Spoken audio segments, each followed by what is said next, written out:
Hallo, ich bin Slater. Ich bin der Kommandante in der Ciner de Coyote Tequila. I'm Corbin Bacon. I played Slater.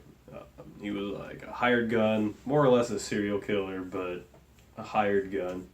Slater's backstory was it's kind of interesting. It's kind of too bad we weren't able to really get into it with the show. It would have taken up way too much time.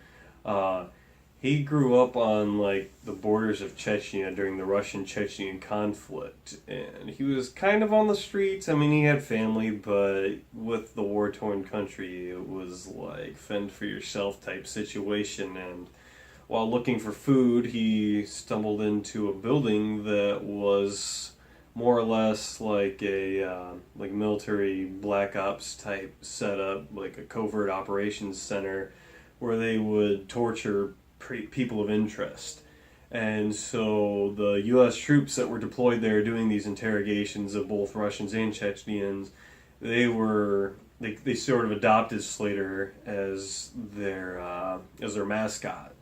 And so we were gonna kind of show that just a fuzz there at the end, but I mean we hinted to it when he said he was going back to the motherland on a job. So that's more or less his background there. That it kind of explains why he's good, why he's as good as he is. He's got a lot of experience with ex-military people, knowing how to find other people. A little bit of combat training, as you saw in the episode where he takes down Mac, who played as Heinrich. So that's a little bit about Slater's background.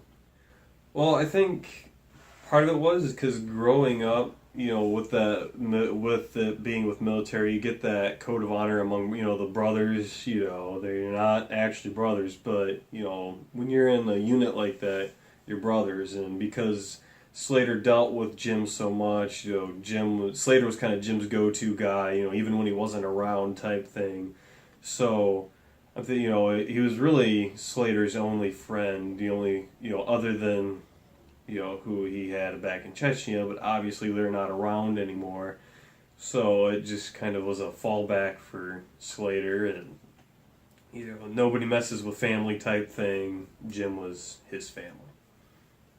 At least I thought it was kind of funny trying to haul around like guns and stuff in the back of our vehicles and recording with guns out in public. Most of them were airsoft. I mean, we had like two that may or may not have been airsoft, and it was like, trying not to cause a panic or anything, because obviously we're not using them for harm, but, it was like, yeah, I've got, like, over 20 guns in the back of my truck right now. I don't think really anything with Slater I would necessarily change. I mean, he was a pretty fun character, because you're playing as a hired gun, so you are a bad guy, but with Slater it was really interesting because he had a high moral standard. So it's like, how do you get somebody who's a serial killer and has morals?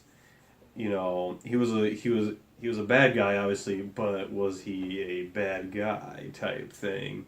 With Coyote Tequila in general, I wouldn't really change a whole lot. I mean, it would have been nice if we had a little bit more time on some of the episodes. Some stuff was kind of rushed. I feel like if we had even just a few more days or even a few more hours on some of these, that we could have just actually sat down, taken a few extra shots, get rid of some of the corniness out of it, But other than that, especially for just being a YouTube series, I'm pretty pleased with how it turned out. Well, I think the series was very fun to do, just working with everybody and all these different characters and seeing how they decide how that person should act. I can't remember who said it, it was Ivan or Nick playing Ivan. You become that character. You think like that character would think, and it's really gets kind of in depth. This with a lot of us, it was like we took our characters very seriously, and like I mentioned, with Slater having morals, but he's a serial killer. Was also like the other aspect was he didn't really have a whole lot of emotion. Like he was a very cut and dried character. He was obviously not really he was all there, but he wasn't really necessarily with it. He just kind of went out and did his job, and he enjoyed it. He had fun. when he shot the guy on the patio, he played mind games with people. Like he gave him a choice on what gun he was going to use to shoot him without actually telling him he was going to shoot him. And, just different mind games he plays. Like with Heinrich, he could have easily just walked up and shot Heinrich instead of firing once into the air. He wanted to play cat and mouse. He enjoys this kind of thing, and so it was just a lot of fun trying to work that out and deciding, how would Slater go about doing this, or how would he say this? It was just a lot of fun.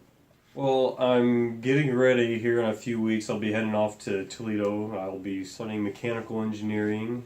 We're really looking forward to that. As for like YouTube series, I've kind of been off and on with YouTube because I've noticed a lot of times the stuff you work on, the only people who really watch it is people involved. So like I've done different things like airsoft versus realities, like trying to have like a comedic relief of comparing, different instances that would happen in airsoft, like how far a BB will travel versus what it would have been like in real life, where you really have an unlimited plane to work with. So we did that back in the day. That's kind of come to a standstill. Right now I'm trying to get good equipment together so we can actually record footage of in-game battles and stuff, but getting good cameras, getting good software, just getting everything to work together but still having fun while airsofting, so trying to work out some of the bugs of that, but other than that, not really. You can check out my airsoft. I'm not even going to tell you what it is because it's really not worth it at this point. So, definitely stay in tune with AJ's channel. Unsubscribe from AJ while you still can. That's about it. I'm serious about that. So, coming straight from Slater.